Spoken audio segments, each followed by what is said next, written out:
Welcome. I invite you to subscribe, like, and share this story. Your support is greatly appreciated. Enjoy the journey. For the first 7 years, everything seemed to be going well between my husband and me. We made plans, took out a mortgage, and he had a successful, well-paid job while I devoted myself to being a stay-at-home mom. However, I couldn't help but notice his frequent lateness from work. Whenever I asked him about it, he answered irritably and defended himself. Me: why do you always come home late? What's really going on? Husband: we just have so much work to do. I work hard to provide for our family. Can't you understand that? But then there was a corporate party that changed everything. He came home drunk, was cheerful. I noticed lipstick on his neck and he smelled of women's perfume. I stayed up all night waiting for him to oversleep, and finally he woke up, and I gave him an interrogation with passion. Me: you smell like another woman's perfume. And what is that lipstick on my neck? Husband: oh, come on, you're imagining things. It's all in your head. However, his attempts to dismiss my concerns quickly turned into anger. Husband: what's your problem? Do you really think I'm cheating? You always overreact.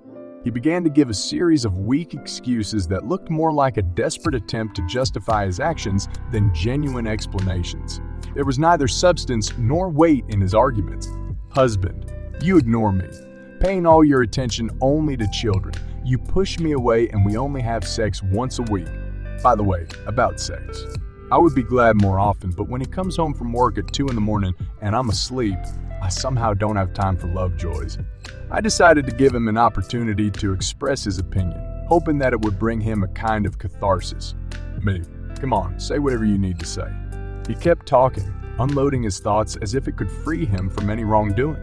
Then I asked the main question that would reveal his true desires. Me: tell me honestly, who do you want to be with, me or your mistress? Husband: there is no mistress. I want to be with you. Think about our children. I still love you. In a desperate attempt to save our relationship, we agreed to bury the past and try to move on. But how can you just forget? Memories cannot be erased with a single click of a finger. Sometime later, he promised to pick me up from work so that we could go shopping together for a gift for his sister, and then celebrate with her. We agreed on 6 o'clock, but it was already 6:30 and he was nowhere to be found. Upset, I called him. Me: where are you? We were supposed to meet 30 minutes ago. Husband: oops, I completely forgot. I'm on my way. Finally, he arrived and I climbed into the car, seething with anger. When we were standing in line at the checkout in the store, I noticed a strand of dark hair on his light shirt. It was long and distinctly feminine. I tore it off and patted him on the shoulder, showing him. Me: whose hair is this? Husband: how should I know? Did you collect hair samples from everyone who was in the store? Seriously? His dismissive response only reinforced my suspicions. After paying for our purchases, we returned to the car. Unable to contain my doubts any longer, I started searching the back seat. To my horror, I found even more dark strands of hair, used lipstick hidden under the front seat, and even an empty condom wrapper. I came face to face with him again, brandishing incriminating evidence. Hey, look at this. Whose lipstick and condom are these? His expression changed, and a guilty smile spread across his face. Husband: I can explain. I went to my sister's birthday party alone. The car is mine. I just left him on the street to think about his behavior. Got drunk from frustration, behaved like a free woman, began flirting with one guest. I will not say that I liked it, rather out of anger at my husband and a desire for revenge. I woke up in a hotel room in his arm. I took revenge, but I feel disgusted. From this random man, from his behavior, and also from the realization that I is no better than yours husband. After my husband left, I found myself in a state of despair. I regretted my own actions and how I had allowed myself to stoop to his level. I was devastated at the thought of being alone, raising our children on my own. It seemed like an endless journey filled with loneliness and heartache. Days turned into weeks and weeks into months as I navigated the challenges of single parenthood. I focused all my energy on being there for my children, providing them with the love and support they needed. But deep inside, there was still a lingering sadness. Then, one unexpected day, as I was at a local community event with my children, I noticed a man who seemed familiar.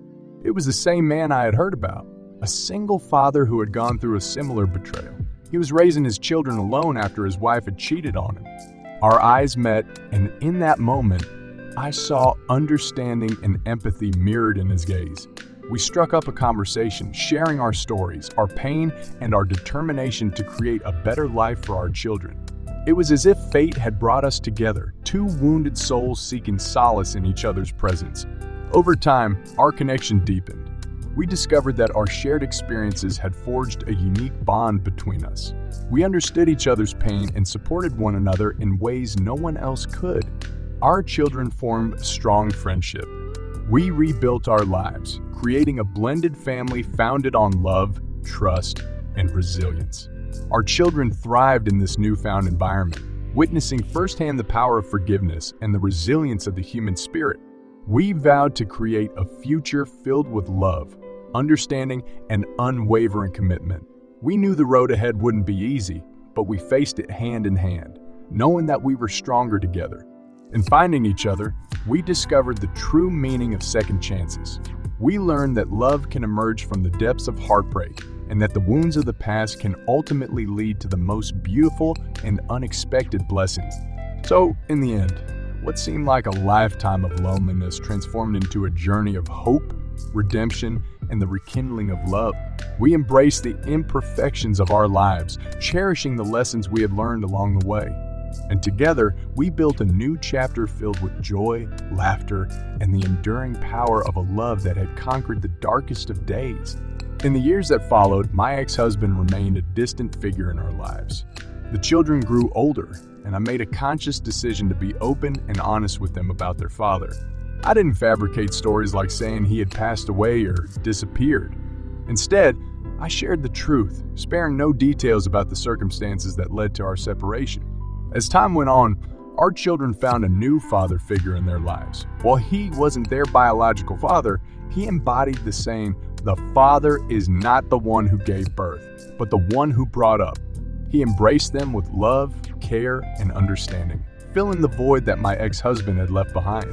Looking back, I realized the futility of seeking revenge. It only served to deepen the wounds and prolong the healing process. Instead, I focused on personal growth, learning from my mistakes and finding solace in the belief that there is someone out there for everyone. It simply takes time for the right person to come along. If my experiences and lessons can offer guidance or support to someone going through a similar situation, then my journey will have served a purpose. It's essential to remember that healing takes time, and with patience and self-reflection, one can rebuild their life and find happiness once again. The end. Thank you for joining me on this gripping journey of love, betrayal, and redemption. I appreciate your support and encourage you to subscribe, like, and share this story. Like and share this story. Your engagement and feedback are invaluable in shaping our content and fostering a community of understanding and growth. Until we meet again.